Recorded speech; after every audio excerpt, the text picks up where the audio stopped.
we have got to stop meeting like this. Anyway, what are we playing? Well, you'll see.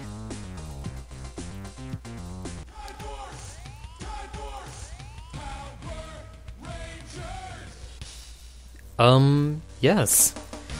Right, this is Power Rangers Time Force for Game Boy Advance. I'm your host, Tails Farbraga, and, this is actually, I believe it's a pretty decent licensed title. I used to play this all the time as a kid, which is, you know, you say that nowadays, people will probably call, child custody services, but, it's actually a fairly decent game by licensed game standards. I always thought that. We have this horrifying CGI, of course, which doesn't do the game too many favors.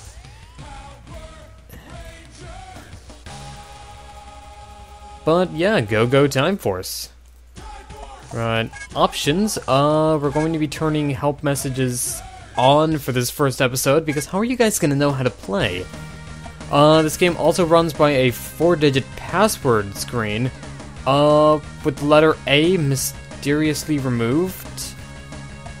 In fact, every vowel has been removed. I just now noticed that. Yeah, I guess they couldn't afford vowels. Oh well. And before we start the game, I actually want to note, this is actually pretty decent sound quality by Game Boy Advance standards. Or, I don't know. It kind of sounds a little bit saxophony sometimes, but that's not necessarily a bad thing, even though it does make it sound like the music in a Chinese restaurant. Alright, let's start. I know what you're thinking. It's an owl. No, I'm not gonna do any bloody King's Quest V references. Right, going over the controls. This is a standard platformer with beat-em-up kind of elements. A is jump, and B is hit things. And Cedric over here is... I don't even remember the owl's name. I know, something stupid like Jeff... Jim Bob. Lord Hootington III. Alright. You have a couple of moves to use. You can punch ineffectually, or kick ineffectually, or do the jump kick, which deals a lot of damage to enemies, but...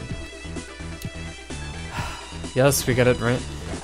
Also, that forward dash, I don't really know how to trigger the forward dash. It seems to, do things automatically, really.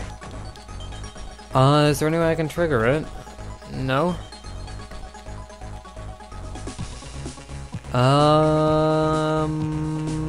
No, actually, they're... Wow, a random feature. Also, we just died. And this is actually a pretty cool looking, you know, little piece of artwork. I mean, it's a little bit too gradient for my taste sometimes and stuff, but I think it actually looks really neat. By the way, this is one of the few drawn assets of the game, just letting you know.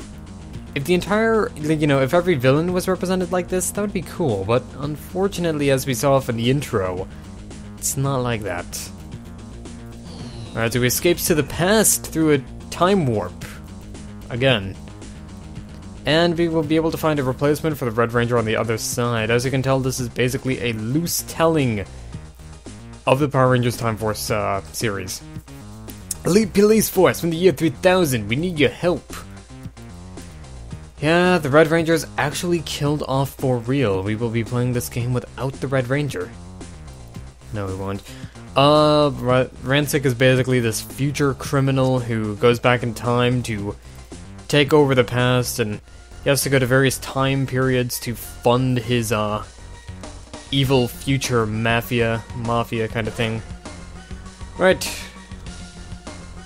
So, going over switching, you press select to switch your characters. Each one has their own stats. The red and pink rangers are the most balanced, with pink leaning a bit more towards speed. Blue is more speed-based, but has lower health and attack power than most of them. Green has the lowest attack power and isn't too fast, but he has a lot of health. And the yellow ranger, I believe she had super strength for some reason in the show, and she has the highest attack power of any character. With that being said, switch to the Red Ranger here, because he's the only one we care about. And, you know, we can be on the rooftops using our patented double jump. And you can see a little bit of something down below the bank, so let's check that out. Look out, Red Ranger. A poisonous snake. And of course with a horrifying CGI again. The Old West. Down back must have gone into the mines looking for gold. The cowboys are really Cyclobots in disguise. We have the Chrono Saber. Right, the Chrono Saber. You just press L or R to attack enemies. Is there anything up here? No, I remember there being something up there, but I don't know, maybe I'm just mixing it up and, you know, being mentally ill in the head. Wouldn't be the first time. Right, we can do some kick. There we go. Yeah.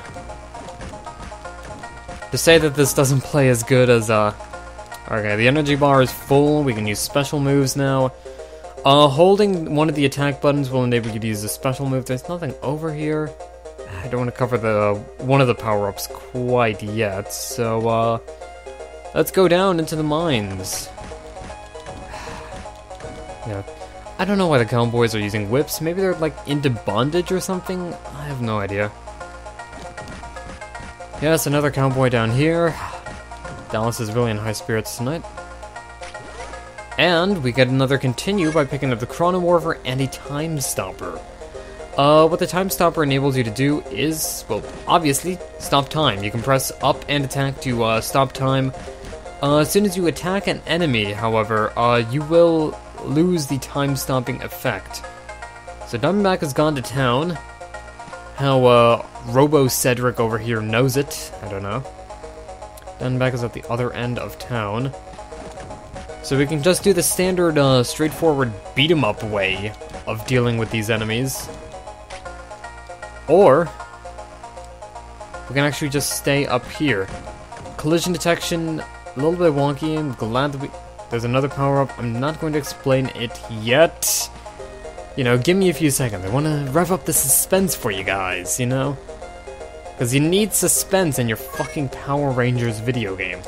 Right, time to show it off now. You've just picked up a Mega Shield. You are invulnerable for 10 seconds. If you're having trouble, basically look for a Mega Shield. It enables you to beat up enemies senselessly. Well, enemies are already pretty senseless in this game. Pick up another continue. And, going over the last power-up, the Quantum Morpher. So now we are the Quantum Ranger. If he dies, he is, basically lost until the next time you find a Quantum Morpher. However, he has very high attack power, and he can attack quicker than other characters.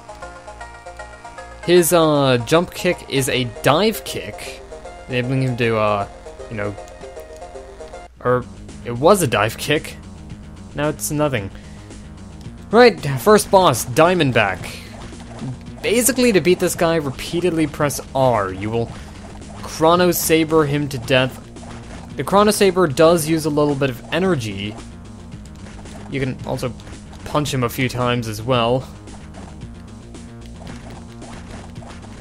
Yeah, that's a great boss fight right there.